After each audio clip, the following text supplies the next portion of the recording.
Welcome to the Story-Eyed Podcast. My name is Brendan. And I'm Jen. On this show, we talk about all things Williams syndrome. We're excited to share our community with you. Thanks for being here.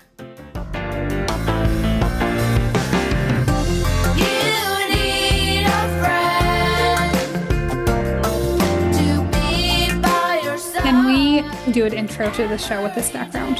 Yeah, I sent it to you guys. You guys can put this in your backgrounds. I'm not savvy when it comes to the Zoom, so I need to do that. Putting hearts for people who aren't.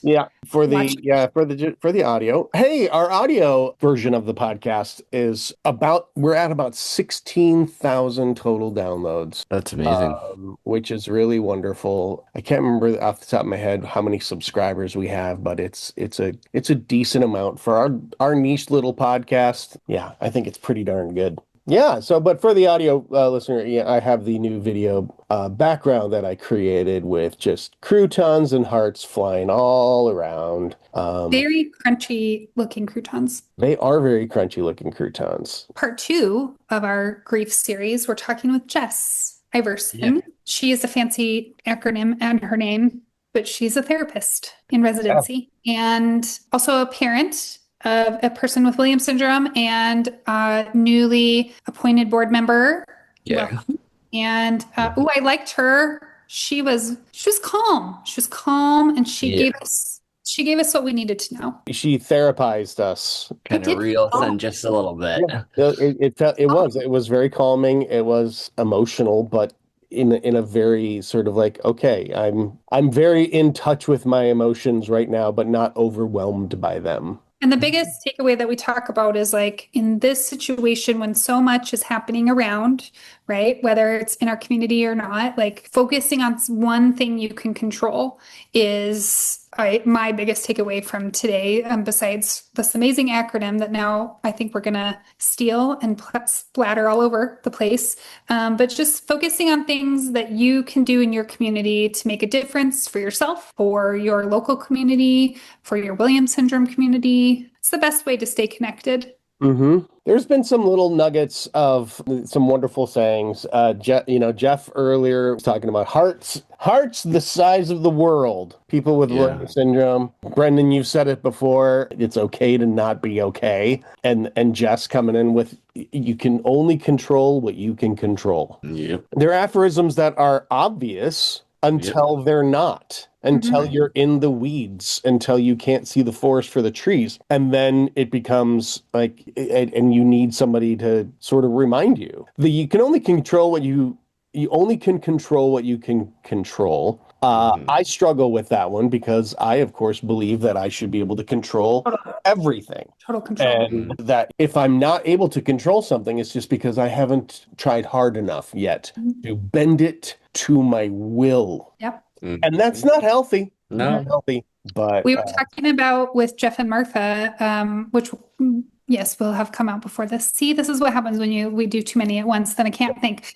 But we were talking about how how we're saying like how you feel about like people have like feelings about death and how it manifests, and similarly to that, like I feel like this journey with Williams syndrome, it was given to me by God because I think he told me a lot of times that I should not have control, and I still tried to death grip it, and he was you know what, here you go. And so it's learning. I think you're right, Joel, like there's something there, learning that we don't have control over as much as we think we do, and like leaning into that, as scary as it is. It's sometimes jumping into those things that scare us the most, embracing the chaos. It's croutons and hearts is what it is. Yeah.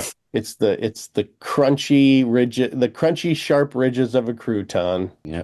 And the juicy, because of also the season we're in, when I think hearts, I think of like the little juju, jelly heart.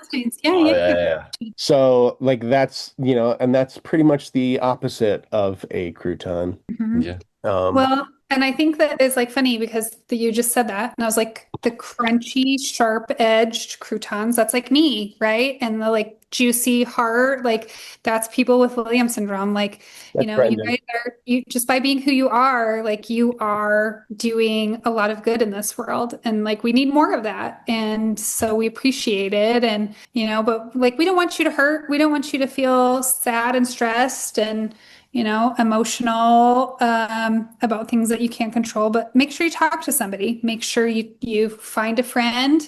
Brendan has given us a lot of great tips, I think, on how to manage stress and the feelings about this, right? Mm-hmm. Yeah. Don't stop loving. Don't stop loving. No, yeah. Again, love is kind, baby. Yeah. All right. Enjoy this lovely interview with Jess Iverson. All right. Hi, I'm Morgan Jane Starkman from Inner Sense Organic Beauty, and I'm so excited to share something that I love, our Hair Renew Scalp Hair Bath and Soothing Conditioner. Soothes my hair and soothes my scalp irritation.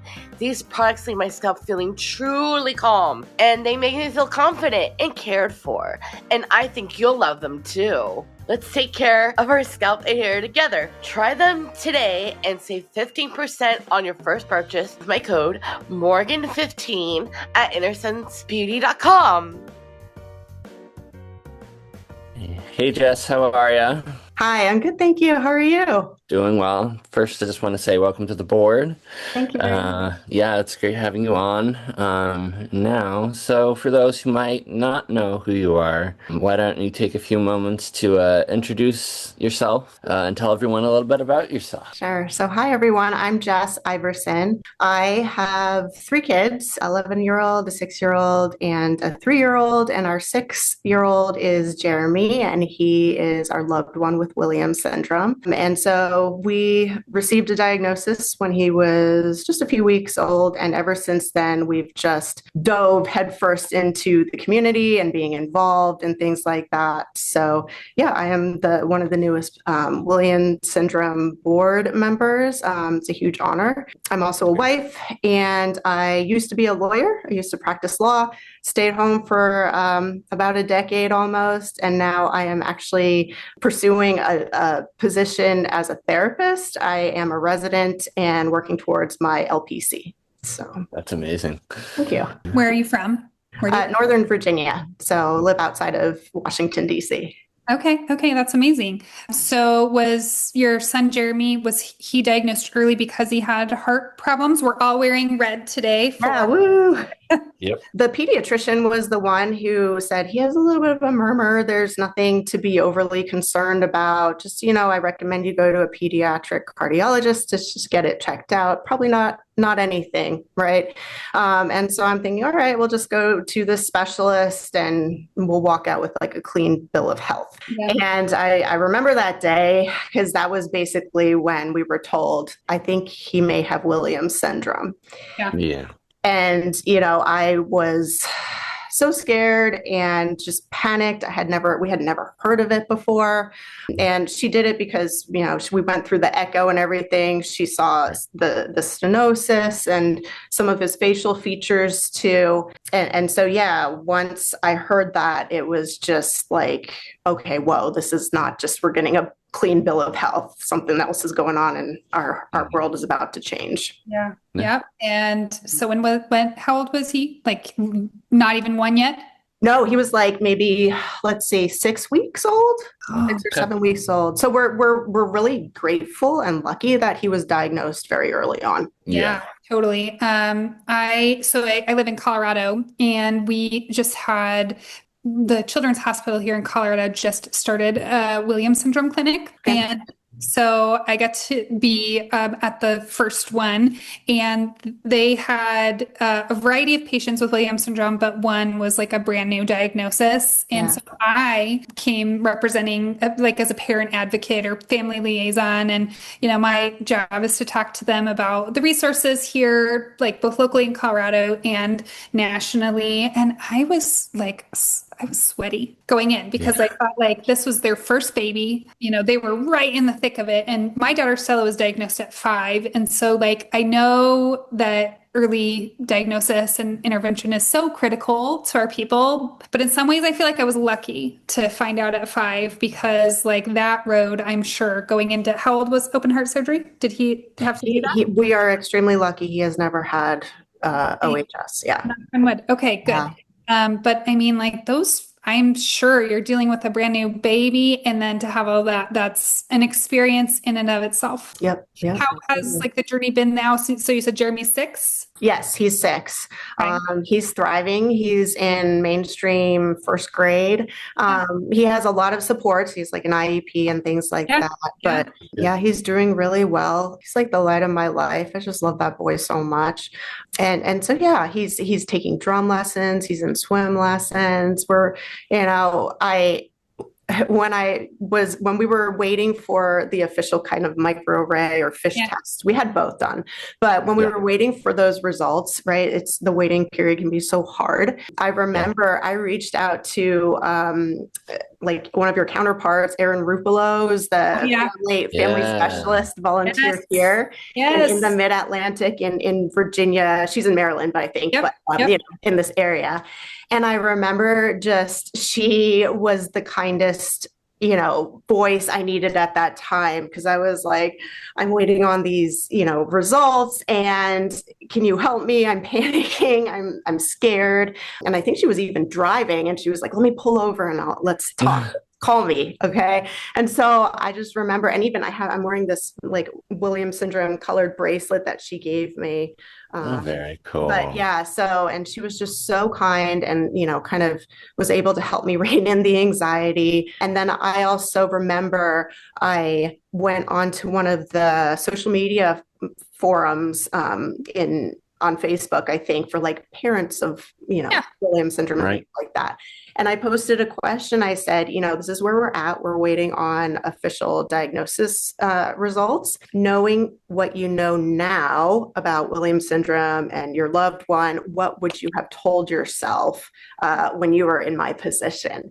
And I got 101 comments back. And it was just like, man, if we are going to be entering into this community, this new world, right? What a beautiful group to be a part of. Because I got so many messages of just hope and, everything will be okay.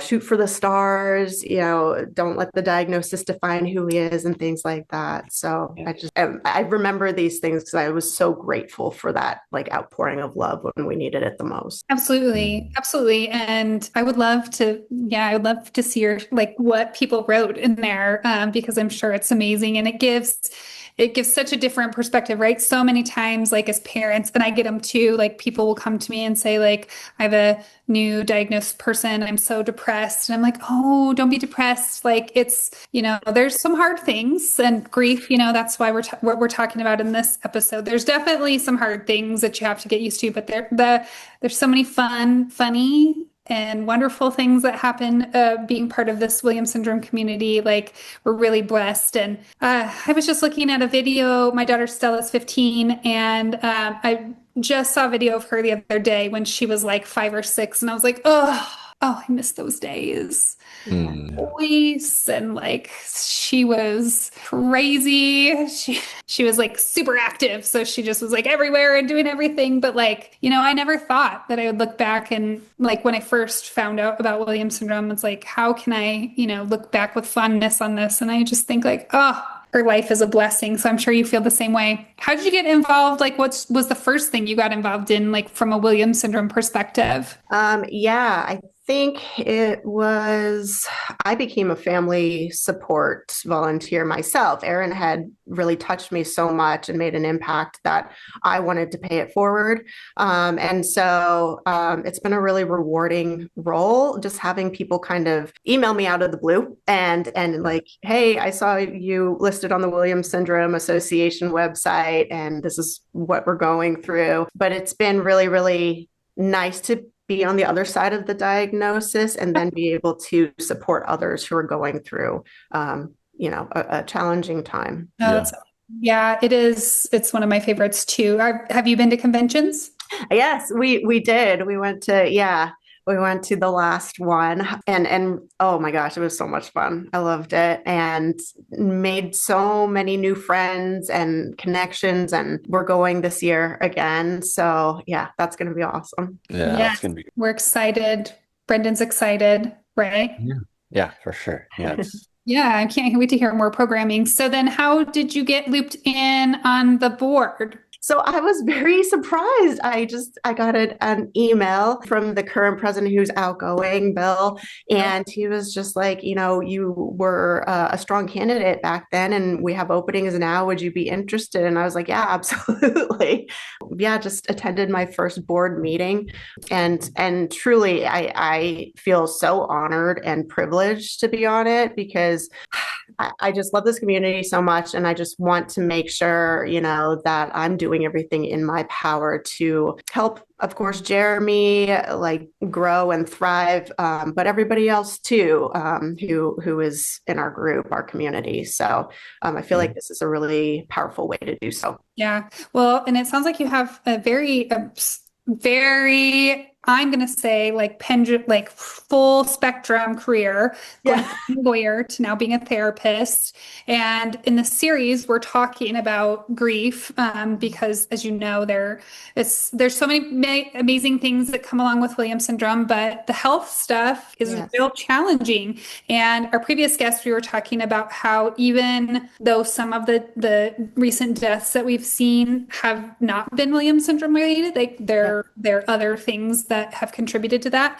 Yeah. It's scary because you wonder, like, just because you have Williams syndrome, does that make you predisposed to like get other things, right? And it's scary, and so many people like our Williams syndrome community, Brendan can talk to it, like they're really, really like stressed and sad and worried. So I'd love to hear I'd love you to therapy us and tell Therapize you guys. yeah. So, I think I definitely can understand the anxiety and why people feel stressed and overwhelmed. And it's, my heart goes out to people who have lost loved ones with Williams syndrome. When it comes to anxiety, I usually encourage my clients to kind of delineate what's in your control and what's not, right? So there's something called circle of control. And if you can visualize just a circle, right? This is your sphere. This is what you can control, what you can do. And then everything around it is not in your control, right? And so when it comes to death and illness, that is not in anybody's control, right? We can't control it, just like we can't control the weather or the economy or how other people feel, think, behave, right? We can't control it. So what can we do to kind of manage that anxiety? It all goes back to that circle of what you can do. So I actually was thinking about this as I was preparing for this podcast. I came up with a little bit of an acronym that I would love to share with the community. And I did it a little bit because I don't know, this is a little bit of a side note, but there's a walk for peace going on now where there's these monks who are walking from Texas to Washington, D.C., like where I live. And it's garnered a lot of attention because they're just walking to promote peace, right? And they're focused on what's in their control. And that's just to walk and promote and do that. And so I thought the acronym PEACE would be really helpful, applicable to kind of learning how to rein in or manage that anxiety. So P stands for proactive. Yeah. Okay. So be proactive. So, I have examples that I kind of took notes on. Become a member of the Williams Syndrome Association, right? There's memberships. You can fundraise, you can donate, sign up for the newsletter, you can go to convention, right? Maybe become a volunteer, participate in support groups. There's also CRUISE, the Collaborative Registry for Williams Syndrome. So it's basically a database or data gathering to be able to study Williams Syndrome more. So, get involved with that. So that's P, proactive, be proactive, right? E is emotion. So a lot of the time when we have anxiety or depression or other kind of emotions that are overwhelming, big, really hard to manage. And first of all, I want to say too, like some people think that certain emotions are good or bad, and that's not the case. Emotions are organic. They're human, part of being human, right? So they're neither good nor bad. But typically with, kind of the harder emotions to deal with, there may be a tendency to avoid or repress or bottle it up or ignore, but that's not necessarily healthy or helpful, right? Because they're still there and they may come out at some other time, right? So the E in peace, PE, so proactive E is emotion. So I encourage everybody to experience their emotions, connect with your emotions. And then, it's really beneficial to externalize how you're feeling. So that means don't just keep it all up here in your mind, right? Share with somebody, reach out to a friend, maybe even journal about it, find a healthy outlet. And if you're really struggling, seek therapy. That's okay. It's okay. Yeah. Everybody needs help at some point. Therapy, psychiatry, there are professionals out there who are ready and willing and happy to help. Yep. Therapy is great. Yes. And it's for everyone. Yes. Everybody should do it. Yes. And I'm in therapy myself too, so I'm not afraid to say that. Right. And then the A, so PEA, A is advocate. And again, I just want to remind everybody, these are things within your control, that circle, right? So A is advocate. So spread awareness, right? Like we're all wearing red for Wear Red Day. May is Williams Syndrome Awareness Month. Advocate for your loved one, even on, a smaller level, right? Advocate for them at their appointments or in school or wherever they may need that extra support. Yep. That's one thing I do. I'm glad that you mentioned that. I wear my Williams syndrome bracelets. I actually have two of them because one is really old and it's my favorite. But I wear those every day. And that's like it's like the reminder to myself, like, this is why I'm, doing the things that I'm doing, right? It's for this cause. So it doesn't have to be a big thing, right? It could just be something like wearing a bracelet. Yep. Your bracelet. Like Aaron gave me one. Yep. My Williams syndrome bracelet. Yep. Oh, nice. Yep. Love it. Yep. We're going to see an increase in sales on bracelets. Yeah, right. I love that. So advocate, do something big or small. Yep, exactly. C, the next one is connect. So get involved with your local WS community. I feel so blessed living where I live because, we live near a big city. So the population kind of supports other families in the area too. And we've connected. And it's really a huge blessing to just have them be like, hey, have you guys experienced this with your child with Williams syndrome? Or what do you think of this? Or just to get different ideas and bounce ideas off of other people who are going through the same thing. Connect with the specialists, right? There's so many specialists who are supporting our community. Of course, the Williams Syndrome Association is always there. The board too, right? So connect with everybody who is in this together with you. You're not alone, right? So connect. Right. And then the last one is E, embrace. So one of the big pieces that I took away from the messages from the outpouring of love and kindness that I received was everybody was just like, everything will be okay. Right? Yeah. Embrace it all, right? Everything will be okay. So lean into the community. You're not alone. Try to have a little bit of a positive self-talk or optimistic outlook. Sometimes it's easier said than done. I admit that, right? Yeah. But the more you can tell yourself everything will be okay, that's going to help going forward. Yeah. We were talking about that earlier about how sometimes in grief, it's obviously in the moment very challenging and hard to process and emotional. But oftentimes what happens with grief is there's something that comes out of the other side of it, right? It could be learning, it could be new awareness, but like trying to hold that grief and be present in it, but also know that that's welcoming something else, right? Like, and having hope for that, right? And embracing that part of it, that there's something that, like, I know for me with Williams syndrome, like those first 2 weeks after getting a diagnosis were very hard and I was very much in grief, right? And then it's like now I look back and I go, gosh, but I learned all this stuff Yes. Yeah. that I wouldn't have, and I wouldn't have been connected to this community if it wasn't for this thing that was really hard, right? Yep. And so just like knowing that you can hold both, right? That Yes. something can be sad, but it also can be transformative. Absolutely. And so, I think it's good to maybe not have grief be seen as, okay, how do I just move on with my life? It's more about like moving forward with both having the love, and the loss there too, kind of, coexisting. Yeah, and I don't know how Jeremy is, but people in the Williams syndrome community are so loving and so Mhm. Yeah. emotionally charged, right? And there's so many beautiful things that come out of that. Like, do you have any tips for those that are really struggling with those? Like, because those emotions are deep, right? I would suggest they're even deeper than like the typical person, right? Like, I can be sad, but I can also move on from things. Yeah. And that's harder to do in our community. So do you have any tips like for people? I think this acronym is amazing and I wrote Thank it you. down and I think we should publish it in our next newsletter. Yay, I love that. Thank you. Cool. Yep.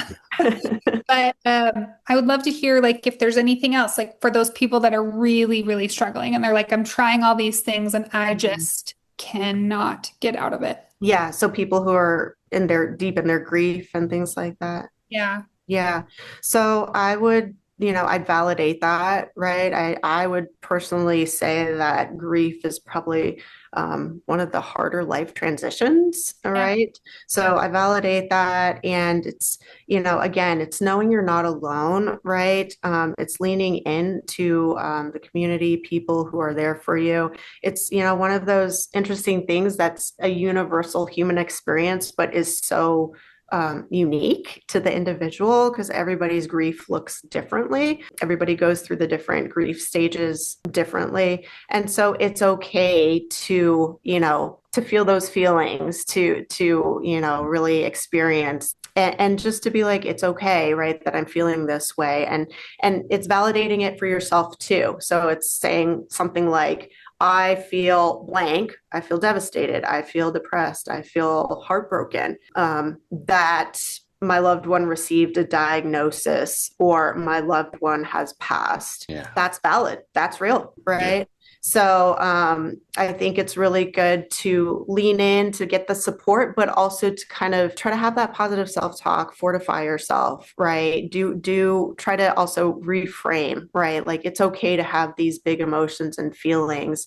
It's what are you doing to manage them, to maybe make yourself feel better. Again, if you need professional help, seek out therapy, psychiatry. There's nothing wrong with that. At all. Yeah, I'd say, and just also find ways to continue the bond of love you had with that person. So if it means, carrying maybe an object around that they love, right? Or, enjoying some of the favorite foods they had and remembering and thinking about them, recalling the good memories and sharing them with others, doing maybe acts of service or kindness in their name, right?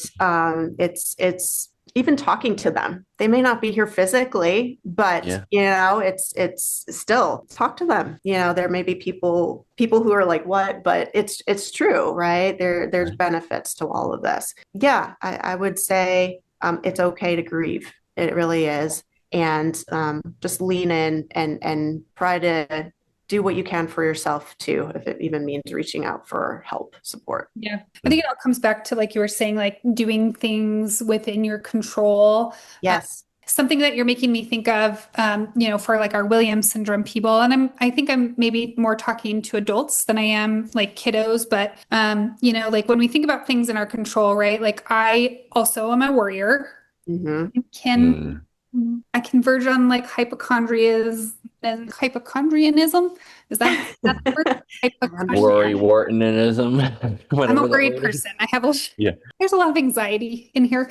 And so like, my mom, as an example, she passed away from breast cancer, and that was very sad. And watching somebody die of cancer is like the worst thing ever. And so it's like, of course, then I'm like really scared about that for myself. And so one of the things that I did to try to have control of a out of control feeling is going and getting all the testing, right? Like I looked at my genetic risks for breast cancer, and I am high risk. So I have to do all these extra things, which are very annoying.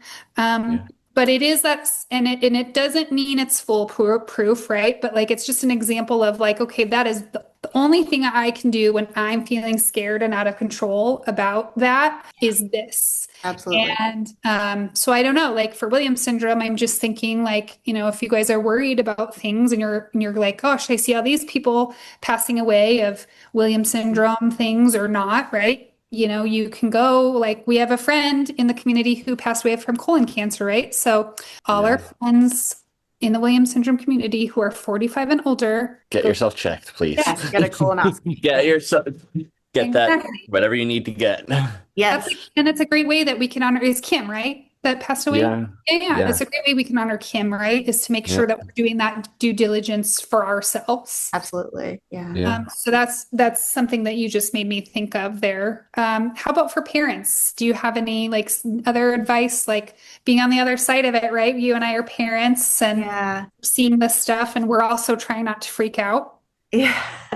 I think, being mindful and just in the present moment with your child is really important because when there is anxiety, they say it's like your brain is kind of stuck in the future with all the what ifs. Depression is your brain being stuck in the past with and what ifs, they may never come to fruition, right? But why are we spending all of our time, focus, energy on worrying about things that may not even ever occur? And then depression, right? It's like we can't change the past, so why are we allowing our minds to kind of be stuck there too? So the best thing to do is just be mindful, present, really, enjoy your child or your loved one with Williams syndrome, right? Create memories and that bond and explore their interests and just support them as much as possible. Like Jeremy loves music, of course, like everybody else in the community.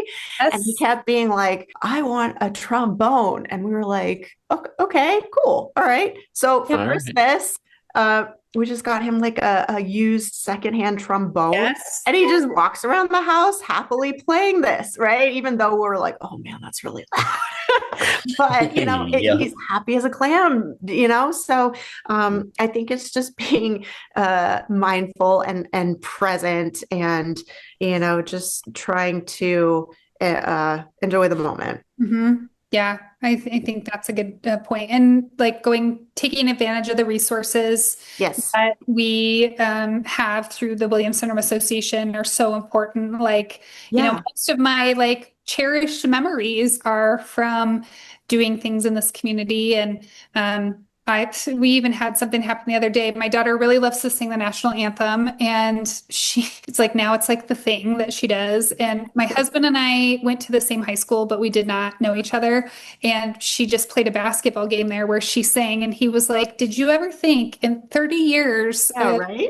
you would be here watching your disabled kid play basketball and sing the national anthem?" And I'm like, "No, I did not, but it's great. And I love But it." it happened. Yeah. And, just like that kind of thing, like makes it, like you said, makes me feel connected presently and makes me feel like appreciative of her journey. And it's like, yeah, there's so many like other things that I could be here for. And no, that's not one. And it's kind of silly and random. And I love it. Yeah, absolutely. Absolutely. I mean, Jeremy also loves like ice cream and mozzarella sticks and pizza. So it's like, just finding those opportunities to maybe like take your loved one out and just enjoy whatever maybe they're interested in.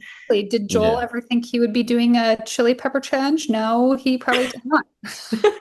Nope. And here he is. Learn a little bit more about this. Oh yes, you will. I love that. Well, anytime. as we wrap up our time together, like I'm so glad you're on the board, and I love parent representation. It's just like my most favorite besides having individuals with Williams syndrome and their voice at the table. So thank you for your service. If anybody wants to reach out to you or connect with you, is there a way for them to do that? Like, even if it's therapeutically?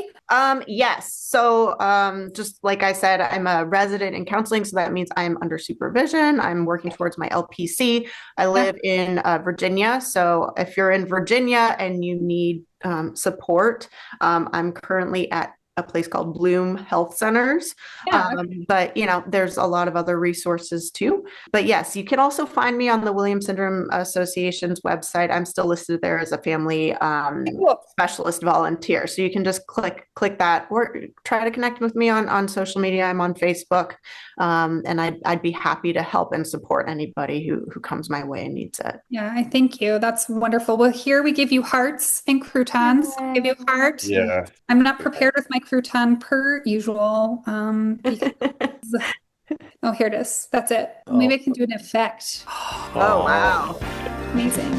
You've been listening to the Starry Eyed podcast presented by the Williams Syndrome Association and sponsored by InnerSense Organic Beauty. The show is hosted by Jennifer Keaton and Brendan Lemieux and produced by me, Joel Listman. All music by Tommy Barbarella and Mariella Elm. Got a question for the show? Email us at podcast@williams-syndrome.org. Video version of the podcast available on the Williams Syndrome Association channel on YouTube and on the Starry Eyed podcast page on Facebook. Audio version available wherever you get your podcast delights. So like and subscribe and help spread some Williams syndrome awareness.